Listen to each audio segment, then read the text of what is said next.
let's go. So where we left off was we were finally able to click stuff, to build stuff, in this case changing tiles either to floors or walls, and we were doing that one tile at a time, which, although it works, is not very convenient. So today let's work on box selection, meaning that you can drag out an entire room and schedule all the jobs required, for instance, to change all the tiling for the room to floors. So what we need to do for that is a couple of things. We should add a selection box to the GameScene to give at least some visual feedback that we're supporting drag and drop and supporting box selection. Our ViewModel should take a selection mode into account based on its behavior. And finally, we should make the GameScene aware of the selection mode. So it sends the right feedback towards the viewed model. So let's get started with the first step, and that's changing the GameScene to at least show a selection box. So let's open a project. Let's go into our GameScene, and somewhere at the top we can add support for box selection. We require a variable that remembers where we started our drag action, and we need a variable where we can keep track of selected tiles, and we'll use a set to collect those instead of an array. And the reason for that is that a set accepts values, but only one instant of a specific value at a time. So while an array could have the same coordinate stored in it twice, they are always unique in a set. And because we only need to keep track of every tile once, that for us here is a bit better and useful. We should also provide some visual feedback, and we can do that by creating a box selection select square, and this will be an SK shape node, and for now it will be an invisible rectangle. And we should also add it to our scene. So we could add our box selection support here. We need to take our box select square and give it a Z position. Let's give it a nice and high Z position so it's overlaying other stuff.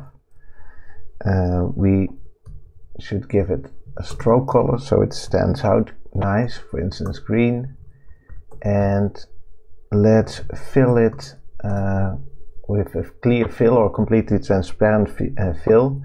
That way you can still see what's inside of the selection. So we only want to draw the outside basically. So we can do that by giving it a transparent color, for instance completely white with an alpha value of 0. And then we can add this child to our scene.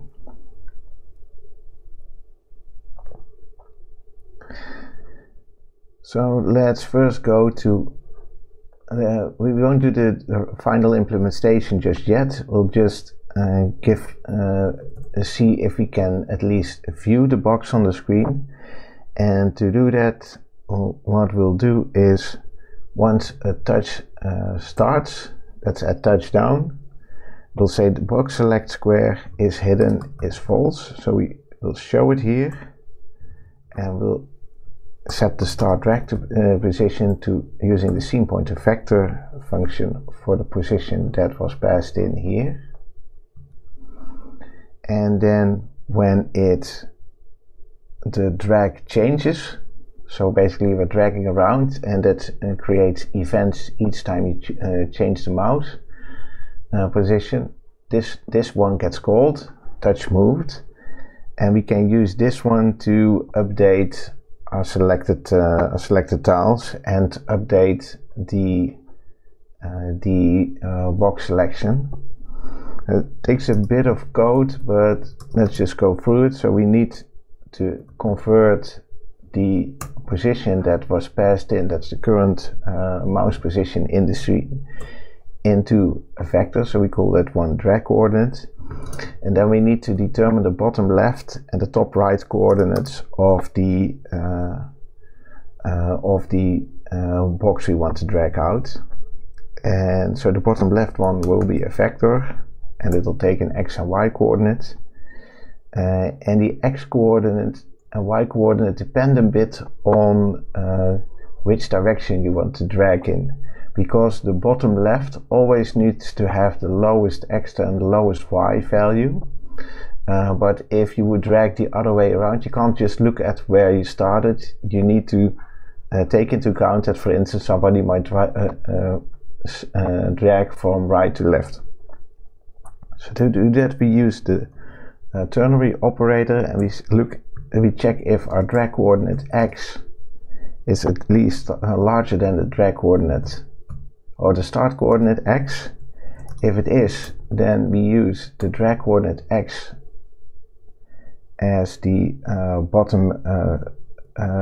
Let's see, it's the other way, just really other way around. So the drag coordinate should be less. If it is, then we can use the drag coordinate .x. If it is not, then we can use the start drag coordinate x. And we do something similar for the y coordinate. So we look at the drag coordinate .y. It should be less than the start coordinate .y.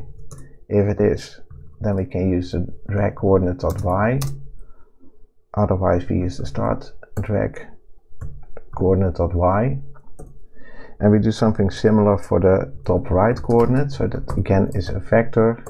It takes an x value, and that will be the drag coordinate .x being larger than the start drag coordinate .x. And if it is, we use the drag coordinate .x, and otherwise we use the start drag .x. And something similar for the y coordinates.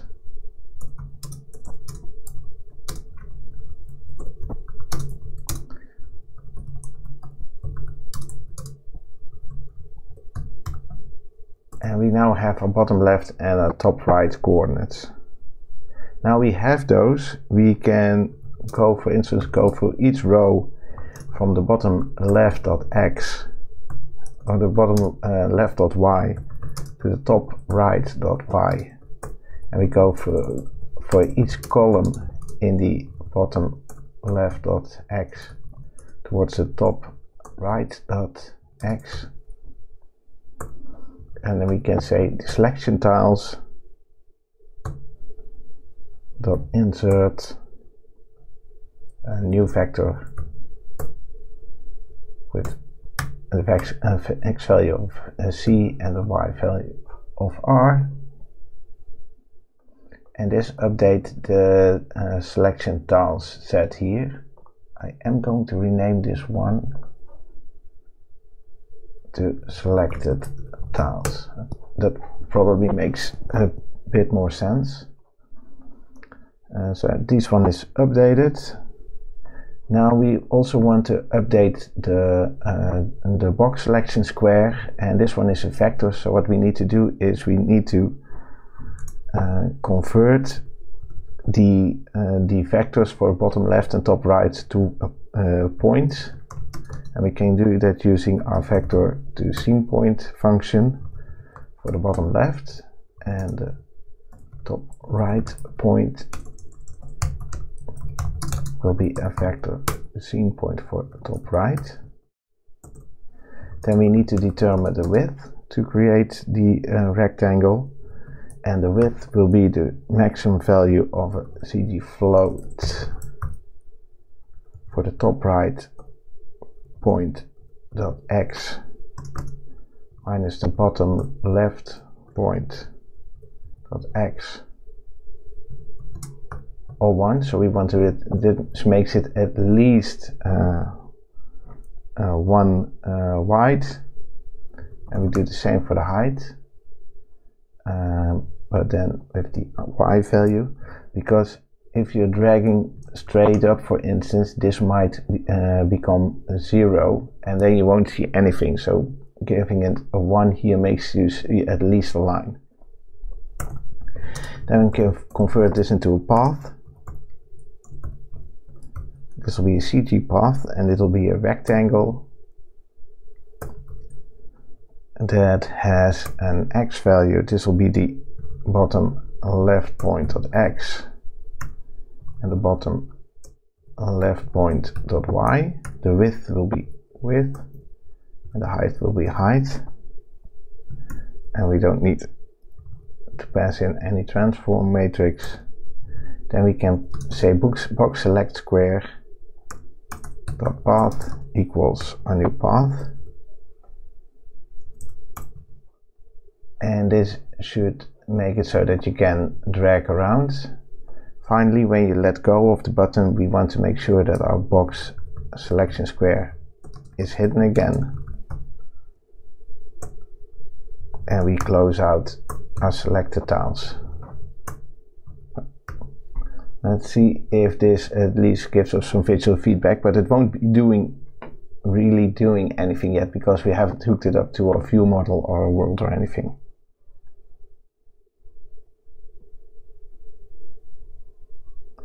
So now we can drag around, and it's snapping to the coordinate system. So you can see this one now allowing this selection. There's a visual artifact when you redraw draw it again, but we'll fix that in a bit, no worries. Okay, so we're able to do a box select, and this is indeed also filling in the selected tiles. Let's go back to our plan. So now we go into our view model, and the first thing we want to do in our view model is add an enum that keeps track of a selection modus, and we'll have two. We can do select single, so select a single tile or entity or something, or we can do a select a square. And that means that we of course need to keep track of the selection mode.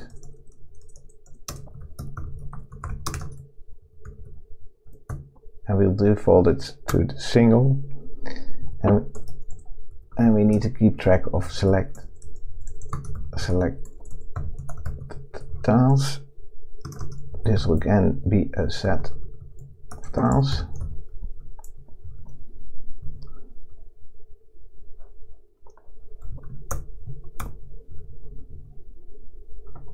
Okay. Typing is a bit difficult today for some reason. So let's see. So what should we do? Well, we have a finish selection function here where we directly create a change tile job and enqueued. I want to create a help function that allows us to create change tile jobs based on the current selection. So create a new private function, create change tile jobs, and this will take in a tile, and this will switch on the selection mode. And if it's a square, we will do stuff. If it's something else, for now we'll just say that we have no current selection. So what we do when we have we are in the correct selection modus. So first let's convert the selected tiles to selected tiles array. That way we can sort it. This we can do just by taking the selected tiles and changing them into an array. then we can should be able to sort them, and we want to sort them basically on distance. And the reason we want to do that is these tiles will be in sort of a random sequence once the set was converted to this array, meaning that if you go through each one in the array one at a time, you will see your workers moving around all the places, and that doesn't look very good and doesn't make a lot of sense. What we'll do is we'll sort them on how big the vector is, and we can do that by creating a static function called square magnitude, because we only want to determine which one is bigger. We don't need to have the actual size of the vector, meaning we don't need to do a square root, so we only need to square them. This one will return a double, and the double's value will be the vector.x times the vector.x plus the vector.y times the vector.y, and then we can create a computed property square magnitude that returns a double that basically calls this new function and returns the square magnitude.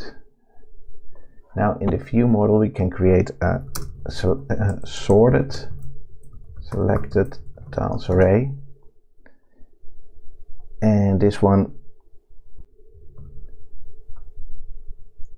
we take a selected tiles array,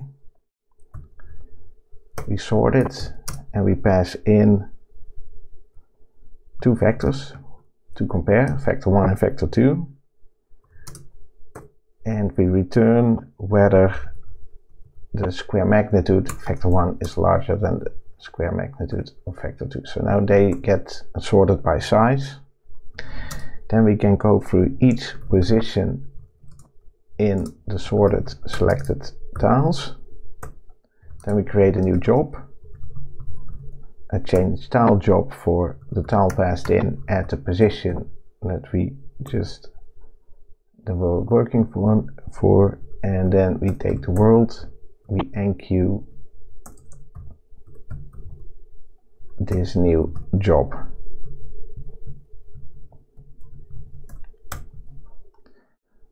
Then we need to make sure that we call this function here in the finish selection.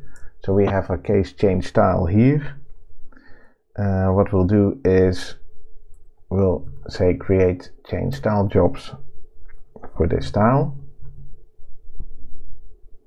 And once the selection is finished, we'll set this current job goal to nil. We will take all the selected tiles and we remove all of them, so we clear it out, and we will set the selection mode again to single.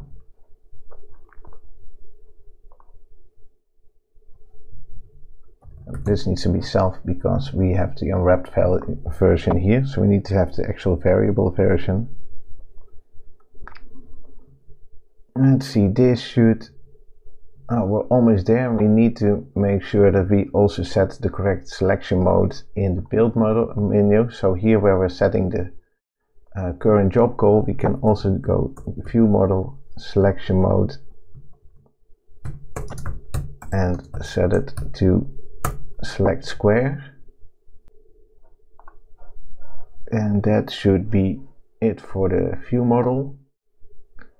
So we keep track of the selection mode, it determines its behavior, we keep track of the selected tiles and we sort the tiles, we create and change tile jobs for each selected tile, and we set the selection mode in the build model. Finally, we need to make the game scene aware of the selection mode. So let's go back into our game scene, and let's see where we are. We have our touchdown function here, what we should do is we should switch on the ViewModel's selection mode, and in case it's in single mode we can do all this stuff.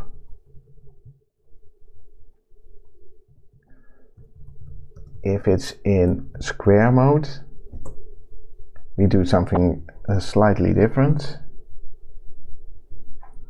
Then we take our box selection is hidden and set it to false, so we show the box selection, and then we set the start drag.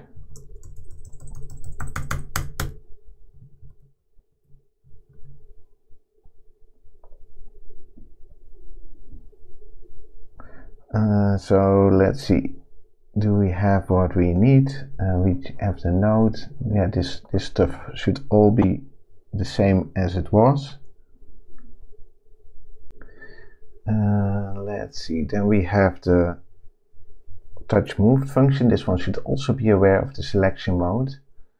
So we have a touch move function. We will switch on the ViewModel's selection mode, and in case it's in square mode we do all this stuff.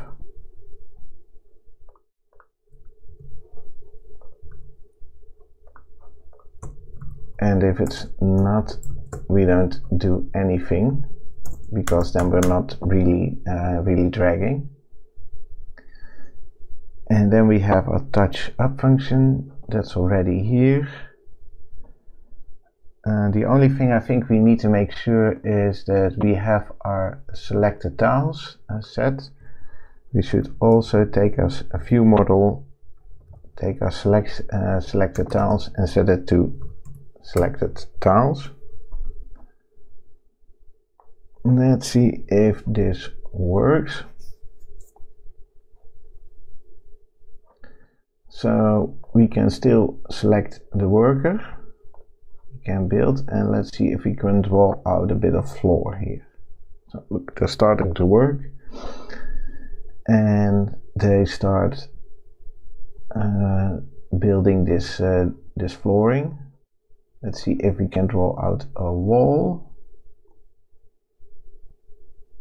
Need to wait for them to finish the floor. So they start working on the wall.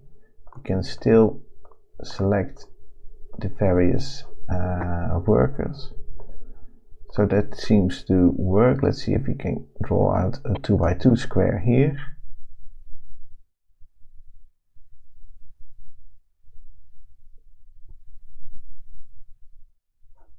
Let's see, it's a bit larger than what I would expect.